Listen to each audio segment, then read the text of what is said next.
सोनाली फोगाट इस दुनिया को अलविदा कह गई हैं और अपने पीछे छोड़ गई हैं कई ऐसे सवाल जिसका जवाब परिवार वाले, पुलिस और उनके चाहने वाले अभी तक ढूंढ रहे हैं। सोनाली फोगाट की मौत पर सस्पेंस लगातार बढ़ता जा रहा है। शुरुआती जांच में पाया गया था कि सोनाली की मौत हार्ट अटैक की वजह से हुई है, लेकिन परिवार के शक के बाद पुलिस ने 302 के तहत हत्या का मामला दर्ज किया और सोनाली फोगाट के पीए सुधीर सांगवान और उसके सहयोगी सुखविंदर को अरेस्ट कर लिया।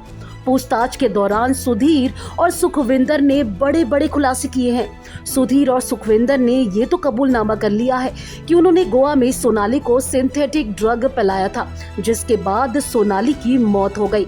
कई सारे ऐसे वीडियोस भी सामने आए जिसमें सभी ने देखा कि सोनाली की हालत लास्ट मोमेंट पर कितना ज्यादा बिगड़ी हुई थी। सोनाली अपने पीछे अपनी बेटी के लिए करोड़ों रुपए की जायदाद छोड़ गई है। आपको बता दें कि सोनाली के पति का 2016 में निधन हो गया था। उसके बाद उनके लाइफ में सिर्फ उनकी बेटी यशोधरा ही बची है। सोनाली फोगाट की बेटी यशोधरा इस वक्त 110 करोड़ की जायदाद की इकलौती वारिस है। ऐसे में परिवार को ये भी डर सता रहा है कि जिस तरीके से संपत्ति को लेकर सोनाली का मर्डर कर दिया गया, कहीं उसी तरीके से उनकी बेटी यशोधरा भी उनके निशाने पर ना हो।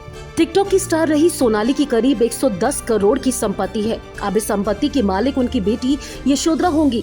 संपत्ति को बचाने के लिए परिवार उसका केयरटेकर बनेगा। सोनाली के बाद प्रॉपर्टी की वजह से अब यशोधरा की जान को भी खतरा है, इसलिए अब उसे हॉस्टल नहीं रखा जाएगा। यशोधरा को उसकी मर्जी के मुताबिक दादी या नानी के पास रखा जाएगा। वहीं सोनाली के गनमैन को यशोधरा के साथ रखने की मांग करेंगे। सोनाली के जेठ कुलदीप फोगाट ने बताया कि सोनाली के नाम पर उसके पति संजय के हिस्से की करीब 13 एकड़ जमीन है। 6 एकड़ में फार्म हाउस और रिजॉर्ट बना है। सिरसा रोड और राजगढ़ रोड बाईपास के पास से गांव ढूंढूर की जमीन की कीमत तकरीबन 7 से 8 करोड़ रुपए बताई जा रही है। करीब 96 करोड़ रुपए की जमीन के अलावा रिजॉर्ट की कीमत 6 करोड़ आंकी जा रही है। संत नगर में करीब 3 करोड़ का दुकान और घर है। सोनाली के पास स्कॉर्पियो समेत 3 गाड़ियां हैं।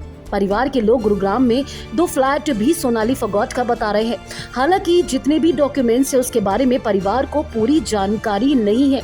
ऐसे में परिवार के लोगों ने कहा कि सोनाली की हत्या के बाद यशोधरा की जान को खतरा हो सकता है। उसकी मर्जी के मुताबिक उसे दादी या नानी के पास रखा जाए। इस बारे में 1 सितंबर को सोनाली की 13वीं के बाद फैसला लिया जाएगा। जी हाँ दोस्तों, सोनाली के जिस तरीके से हत्या में प्रॉपर्टी का एंगल निकलकर सामने आया है, उसके बाद कहा जा रहा है, उसके बाद परिवार को, खासकर परिवार की जो दादी साइड के लोग हैं, उन्हें ये लग रहा है कि यशोधरा की जान को भी खतरा हो सकता है। ऐसे में उन लोगों ने शक जताया है कि यशोधरा को कहीं प्रॉपर्टी को लेकर कोई नुकसान न पहुंचाया जाए। इसके लिए सोनाली की 13वीं के दिन फैसला लिया जाएगा कि सोनाली की बेटी यशोधरा नानी की साइड पर रहेगी या फिर दादी की साइड पर। अगर आपने अभी तक फिल्मी बीट को सब्सक्राइब नहीं किया तो कर लीजिए। अगर आप हमारा ये वीडियो फेसबुक पेज पर देख रहे हैं तो उसे भी लाइक कीजिए। बॉलीवुड टीवी से जुड़ी तमाम खबरों के लिए आप देखते रहिए फिल्मी बीट।